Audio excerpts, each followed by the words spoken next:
Nang unang ipinalabas ang Kamao noong 1999, binigyang atensyon nito ang kalagayan ng mga boksingero sa bansa. Nang mamatay sa boxing ring si Eugene Barota dahil sa tinamong pagkabugbog, nagdulot ito ng mas mabusising pagsusuri sa mga panuntunan ng boxing.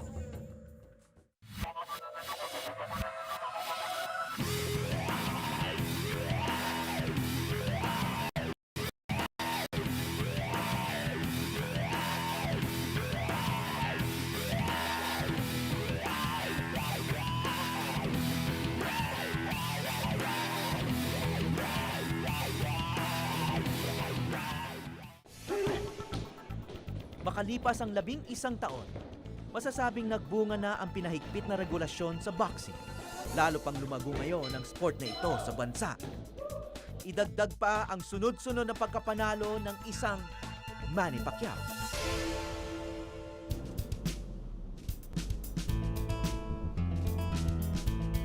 Ang tagumpay ng isa ay nagbunga ng ambisyon ng marami. Tulad na lang dito sa Tayabas, Quezon.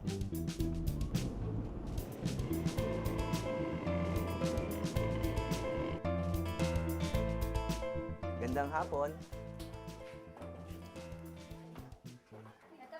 Ito pala yung pabrika ng Yema. So, sino sa inyong boksingera? Ah, ikaw. Ikaw rin. Anong ambition mo sa boxing? Anong gusto mong maging? Maging sikat na boksingera po. Gusto ko pong maging Philippine team. Ay, talaga ambition mo. Bakit? Para po sa ganun paraan ay matulungan ko yung magulang ko sa pag-aaral ng kera. Pagkatapos ng trabaho sa pabrika ng candy, di pa tapos ang araw ng magkaibigang Carol at Jenny. Pareho silang kasali sa boxing program para sa mga kabataan ng bayan ng Tayabas. Anong ginagawa nyo rito sa programang to? Paano to pinapatakbo? Di yung mga bata, mga interesado na maging boksingero, binibigyan na namin ng munisipyo, pati ng aming mayor, binibigyan na namin sila ng suporta sa pag-aaral nila, sa yung mga gamit nila sa eskwela, binibigyan na namin para yung magulang nila na hindi na sila yung mga hindi kayang magpaaral ng bata, tulong na namin sa kanila. Mahigit 30 kabataan ang nasa ilalim ng programa. 9 na taon ang pinakabata at 18 taong gulang naman ang pinakamatanda. Ang mayaalis sila sa kalye at maiwas sa bisyo ang layunin ng programang ito. Sa umaga ang pag-aaral nila at sa hapon ang training. Kumpara sa mga lalaki rito, iba raw ang ugali ng mga babae. Kasi yung mga babae, iba pag nag-sparring, yun na, pagbaba ng ring, minsan yung iba, naiiyak na pala. Bakit umiiyak? Parang ayaw nila siya, magbugbugan na sila. Gusto siguro yung iba yung makakalaban. Ano po yung parang nag-aalanganin sila magsuntukan na sila mismo. Pero pag sa iba naman, ginagawa naman nila lahat. Kasi ayaw nilang sumuntok sa kaibigan. Oo, kasama nila po. Yan, double jab.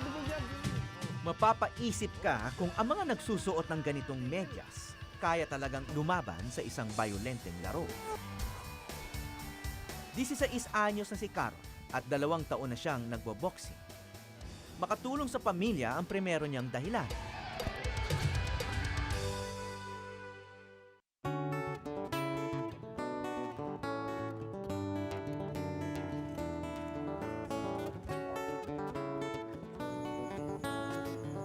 Ngayong gabi, naputulan na naman sila ng kuryente. Wala kasing trabaho ang magulang nila. Pangalawa sa magkakapatid si Carol. Maliban sa 2 pinakabata, lahat ay nagbo-boxing na rin.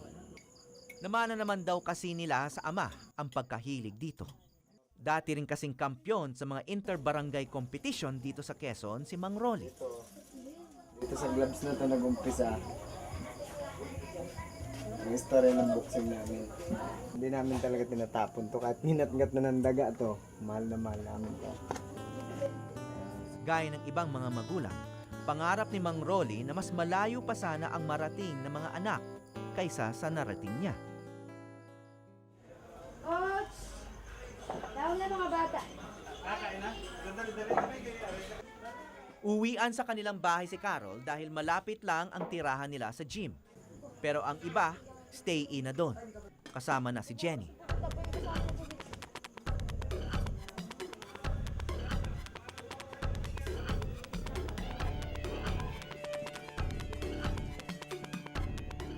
Ang mga lalaki sa itaas ng ring ang quarters.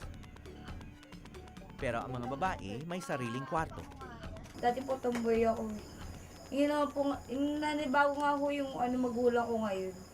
Kasi noon po, mga damit ko panlalaki. Ngayon talaga pambabae na. Kung kailan ka nag-boxing, saka ka naging babae? Wala. Bakit naging gano'n? Hindi ko po. Kasi po, may na-inlove po siya sa isang lalaki, naging babae po siya. Sa high school ako barkada ko po yung lalaki. Tapos na-inlove po ako dun sa lalaki yun. Ala-ala, tomboy pa rin ako, pero natibok na yung puso ko. Jenny Love Jarvin po. Awan ko, hindi ako nagsulat niya. Pagdating ko po yung puro sulat na. Po, hindi pa po. Dahil kasama ang barkada, pati na ang mga kapatid na si Jamil at Jenmark, hindi na raw gaanong namimiss ni Jenny ang mga magulang at ang siyam pa niyang mga kapatid.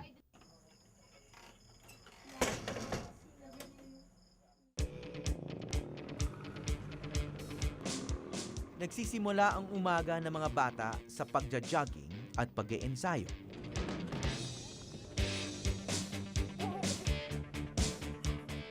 Pero ngayong araw, mas dibdiban ang practice dahil may laban sila sa isang pista sa kabilang bayan ng Pagbilao.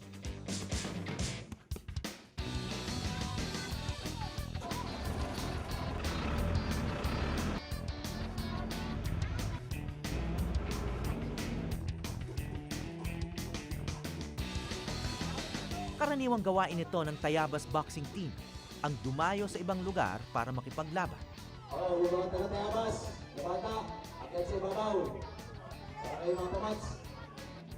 Bukod daw kasi sa naiensayo na ang mga bata, nakakapag-recruit pa sila ng mga bagong miyembro. Sino dyan yung sino matapang? Aba, hindi kayo mapapalaban, bakit huwag? Oo, dami. Sa mga boksingero ng Tayabas, maraming humahamon. Pero sa mga boksingera, wala yatang gustong magbakasakali.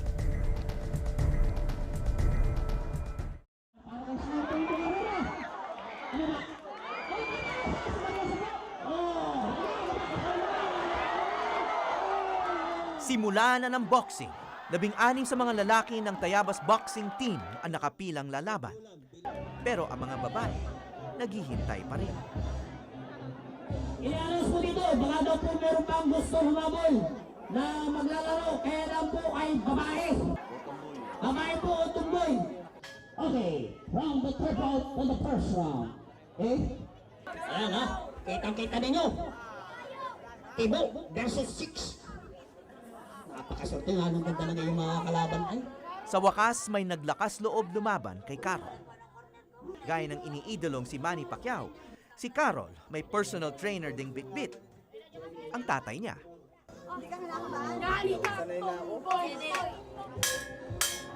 Kita po ninyo, masasaksan po ninyo ang tunay na laro ng babae. Yan po, napakaganda, napakakinis na mukha. Makikipagsapawan. Ikaw lang ang unang bubugbog dyan. Kung sakasakali. Pwedeng halikan. Wala pa pong boyfriend yan. Available na available. With cellphone number 0928-468-4708. Mamaya pagkatapos, pwede ka makakis. Sus Mariosa, sinasabi ko na. Malay ka na. Pwede kita tatantalong. Sa simula pa lang, kita ng yamado si Carol. Kahit halos magkasukat sila at mas matanda ng 4 na taon ang kalaban. Pambihira na. Winner of points, red corner, Smith, Caroline Nias. Nakabawi ka rin. Sumunod naman ang laban ni Jenny. Round 1. Mas matanda ng 2 taon ang kalaban at mas matangkad din. Sa unay si Jenny ang dihado. Hindi kasi umaabot ang suntok niya sa kalaban.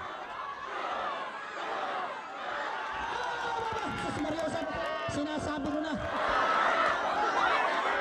Pero nang nakatsyempo, nakasundot sa sikmura si Jenny. Tuloy ang kalaban, atras. Lalo yata natakot ang mga lokal sa dayo kaya wala nang sumunod na babaeng gustong makipagbakbakan sa mga taga-Tayabas. Blue corner. Nauwi tuloy sa exhibition match ang laban ng natitira pa nilang samahan. Sa 18 laban noong gabing yun, isa lang ang talo ng Tayabas boxing team. Jenny! Ang mga champion mag-uuwi ng tagda 200 piso, habang 150 pesos naman sa mga talunan.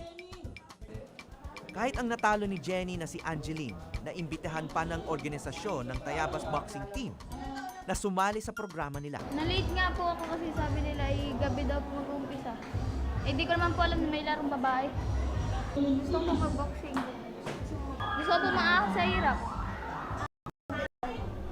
Wala po, nagtitinda lang po ako ng isda eh. Ang bawat panalo ni na Carol at Jenny, isang hakbang palapit sa pangarap nilang maging miyembro ng Philippine National Team.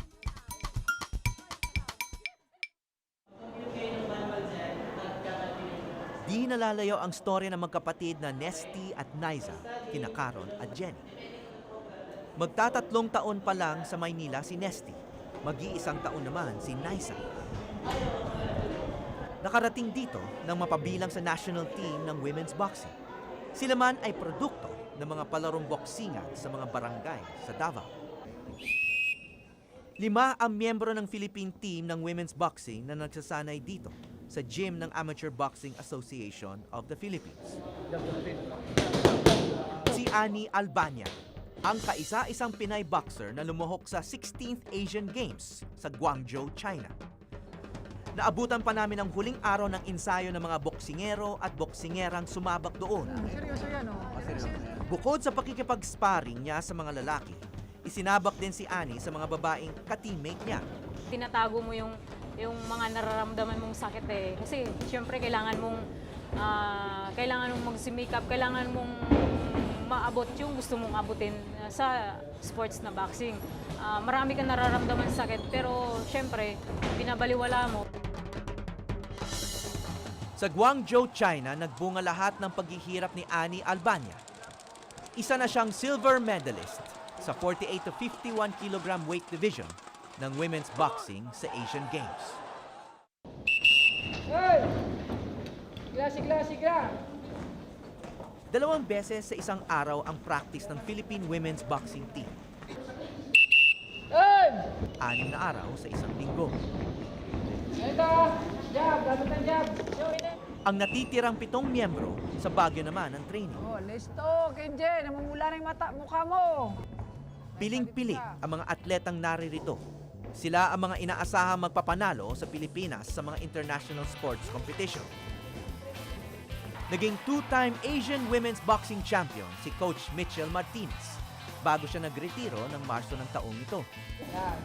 Naabot na niya kasi ang age limit na 34 years old sa International Amateur Boxing. Siya na ngayon ang isa sa mga coach ng women's team. Ang boxing ba bagay sa babae? Oh, sir. Ako kasi nagsimula rin ako nagiging boxer bago ako naging coach eh. So, mas maganda nga yung babae marunong sa boxing kasi malaking tulong sa kanila yun pagdating sa self-defense. Siyempre marami magtatanong, ang babae may suso, ang lalaki wala, no? So, ano bang protection dyan? Meron kaming chest protector sa babae. Nasa sayo sa boxer kung gusto nila, pero sanay naman sila na gumagamit. Okay, kunyari, hindi ka gumamit, matamaan ka doon, ano ba yan? Masakit ba yun? Oo, masakit. Kaya nga lagi namin pinapasana yung nakadepensa dito. Pwede bang kasama sa taktika yan? Halimbawa, tatargetin talaga yon hanggang maging, di ba, hanggang humina yung kalaban? Hindi naman, sir. Usually na target ng kalaban sa mukha eh. Kasi points yan eh. points yung kinukuha dyan eh. So minsan pag nadadaplisan dyan, dead ka lang. So ano yung mga special na kondisyon ng mga babae? Ano yung, paano sila naiiba sa mga lalaking boksingero? Ayun sir, pag sa babae sir, pag meron silang monthly period talagang medyo mahirapan ka. Pero tinitrain pa rin namin sila. Kasi pagdating sa laban, hindi naman pwede excuse yun na hindi pwede mag-akyat sa taas ng ring yung boxer. Papunta na po tayo sa dorm namin ngayon, sir. So ilang kayo rito? Ibali, may 4 po kaming boxer, isang judo at saka isang billiard po. So, anim kayo rito. Lahat ng boksingera sama-sama sa kwartong ito. At dahil araw-araw magkakasama, parang pamilya na raw ang turingan nila rito.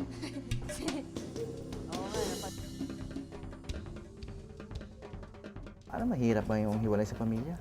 Oo nga, mahirap po. Nung 15 pa nga ako, isang linggo, may gita ako iyak ng iyak kasi na-homesick ako. Eh anong motivation mo? Bakit mo tinutuloy kahit na-homesick ka?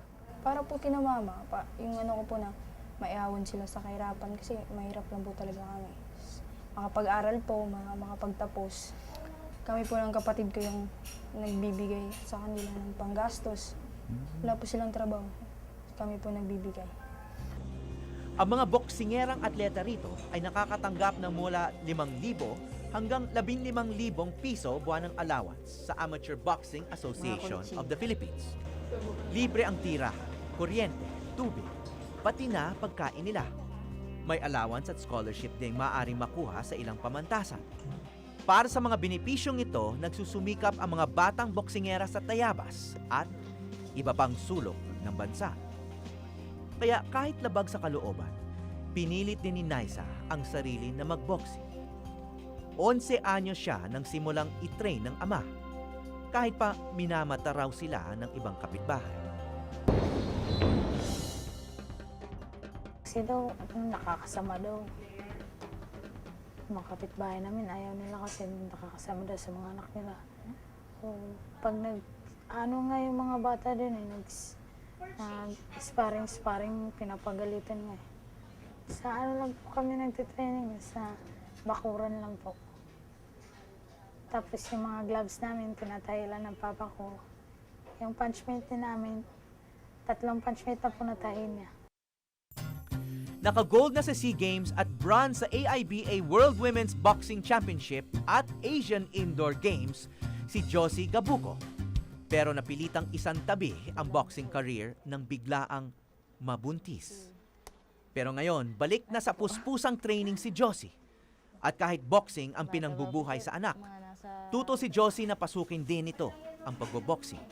Gusto niya, go. Pero kung ako lang masusunod, ayoko po. Kasi, hindi naman sa kan, kaya lang mahirap eh. Ayoko nung nakikita na masasaktan siya. Ganun. Eh, kung kaya ko naman pong suportahan ng pangangailangan. Sa kauna-unahang pagkakataon ay isasama na ang women's boxing sa Olympics na gaganapin sa London sa taong 2012. Kaya naman ngayon pa lang, puspusa na ang training ng Philippine team. Ang kaso, mukhang sila rin ang maglalaban-laban para mag-qualify bilang kinatawan ng Pilipinas. Kailangan pag nasa ring kayo, wala mo ng kaibigan, saka na yung kaibigan pagbaba ng ring. Pagbalik na ulit dito sa dorm, masaya na ulit. May time din na nagkakainitan kami sa ring kasi syempre, pag tinamaan ka, hindi naman pwedeng hindi ka gagante. Sa University of the East pala, magkaibigan na sina Ana at Ani. Si Ani pangaraw ang kumumbinsi kay Ana na magboxing. Pero hindi raw maitatanggi ang kompetisyon sa pagitan nila. Lalo na't pareho silang 51 kilograms ang timbang na nilalabanan. Meron talaga. Kahit sino sa amin dito, meron. Lahat halos. Kahit bago pa lang sa team, pumuposisyon na rin ang magkapatid na Petesio para makipag-agawan sa pagsungkit ng mga medalya sa women's boxing. Pero kung hindi man palari, may iba pa namang maaaring puntahan ang mga amateur boksingera. Dati rin miyembro ng RP team si Gretchen Abaniel. Humiwalay lang sa amateur na grupo noong 2006 para maging professional boxer. Sa 4 na taon niyang pagiging pro, May hawak ngayon na 3 international titles si Gretchen. Ang Women's International Boxing Association o WIBA Intercontinental Belt, ang WIBA World Champion Belt at WBC o World Boxing Council International Champion. Lahat sa minimum weight class. Mabuti nilang daw at di natuloy ang pagre-retiro sana niya. WBA World Championship, bali challenger ako doon. Natalo ako doon. Yun yung unang talo ko sa professional fight ko. Yun nga, yung laban, hindi maganda kasi dinaya ako doon. Bali, ito yung mukha niya, ano na to eh, one eye na lang siya eh. Bali, hindi na siya makakita kasi magang-magana talaga to. Talagang hindi na makakita. Kaya sabi ng nung after 4 rounds, tumawag siya. Siya mismo tumawag ng doktor din. Sabi niya lumapit yung doktor sa kanya. Sabi ng doktor, ilan to? Sabi niya 2. Ngayon ilan to? Sabi niya 4. So hindi na. Sabi ng doktor, stop na yung fight. Ang kaso, paglabas daw ng desisyon, panalo pa rin ang Koreanang kalaban. 8 taon nang lumalaban si Gretchen, sa tansya niya raw, 2 taon na lang din ang itatagal niya sa boxing. Mabuti na lang at nakapagpundar na siya ng negosyo, nakabili ng fishing boat at motorsiklo, nakapagpaayos ng bahay at nakapagpaaral ng mga kapatid. Kapag sinuma daw, abot na sa 1 million pesos ang nakuha niyang prize money. Dahil mas kilalang panlalaki ang hanap buhay niya, madalas na pagkakamalang tomboy si Gretchen. Pero sa itsurang ito, malabang mapagkakamalan pa siya.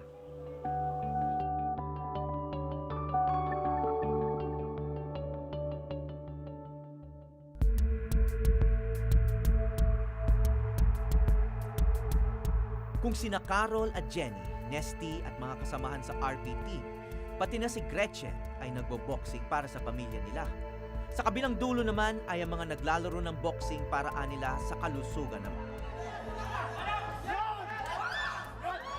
Dito ang sikat ay sikat. 5-time Inter-Gym Women's Boxing Champion sikat. Ito yung labanan ng boxing na pakulo ng mga may-ari ng gym. Dito pinaglalaban-laban ng mga kliyente nilang nag-fitness boxing. Pag first round muna po, gusto ko muna pong kapainin yung kalaban ko, gano'n. Depende po kung malakas siya or ano. Pag malakas, suntok takbo. Pag hindi naman po, pag alam kong kaya ko yung suntok, inuunahan ko po, gano'n pinapasok ko po. Nanggaling na rin sa pagsasanay sa taekwondo, volleyball at tennis si Kat. Pero boxing daw ang pinaka-nagustuhan niya. Ngayong gabi, dedepensahan niyang muli sa ika-6 ng pagkakataon ng titulo niya. Si Rose ang challenger ni Kat ngayong gabi. Kinakabahan ka ba? Opo. So anong... konti lang. Ano, tingin mo kaya mo? Manalo ngayong gabi?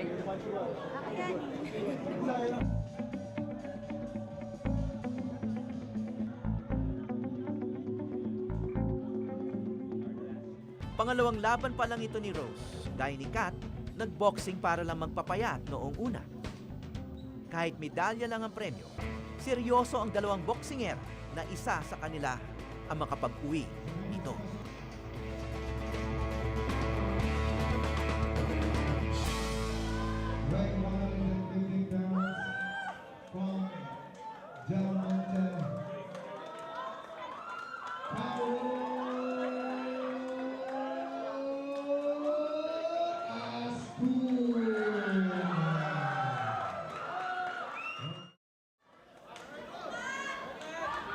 Let's go!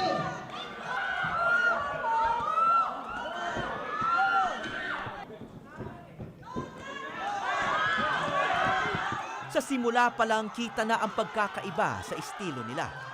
Mas maliksi si Kat at mas malakas sumuntok.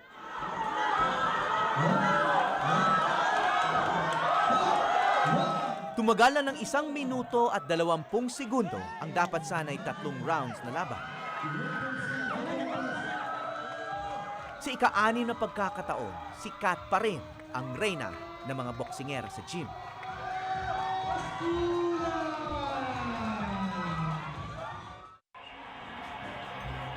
Dahil sa ika-8 world title ni Manny Pacquiao at sa premyo niyang mahigit kalahating bilyong piso, Siguradong nadagdagan na naman ang mga Pinoy na gustong sumunod sa yapak ng kampyon, lalaki man o babae.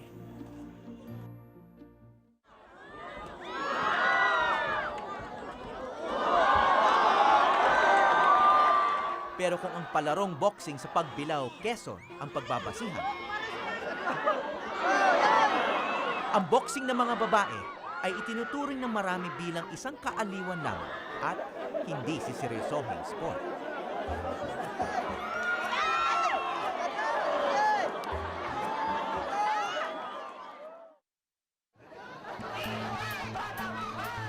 At kahit nabawi na ni Ana Culato ng titulong World Boxing Organization's Female Super Bantamweight Champion, marami pa rin namang na may magandang babaeng nagbo-boxing, gayong marami namang ibang sport na mapagpipilian. Sa kultura ng Pilipinas, tila may hirap pa rin tanggapin na ang mga babae ay binubugbog o kaya ay kusang nakikipagbugbugan. Kaya marahil nang si pambansang kamao Manny Pacquiao ang tinanong kung hihikayatin ba niya ang mga Pinay na maglaro ng boxing. Para sa akin, ayaw kong i-encourage sila kasi hindi madali ang boxing eh. Pero kung talagang gusto nilang mag-boxing, is wala tayong magagawa. Kailangan lang siguro bigyan ng tamang guide kung paano i-handle yung profession boxing. Pero paano kung ang mga anak niyang babae ang magkahilig? Magkaroon ng interest sa boxing. Are you going to encourage them? Hindi. Ayaw ko silang maging boxer kasi mahirap. Gusto ko magtapos sa pag-aaral at kumuha ng magandang course at magandang trabaho. Kahit hinahangaan na siya ng buong mundo, hindi rin pala magandang trabaho ang tingin ni Pacquiao sa boxing. Marahil ang batang Pacquiao ay tulad lang din ng mga boksingerang nakilala ko sa Tayabas, sa Maynila, at sa iba pang lugar. Suntok lang ito sa buwan na makaahon sa kahirapan. Pero kung makakapili sila at may ibang oportunidad, ang sport ng bugbugan. Ako po si Howie Severino para sa Eyewitness.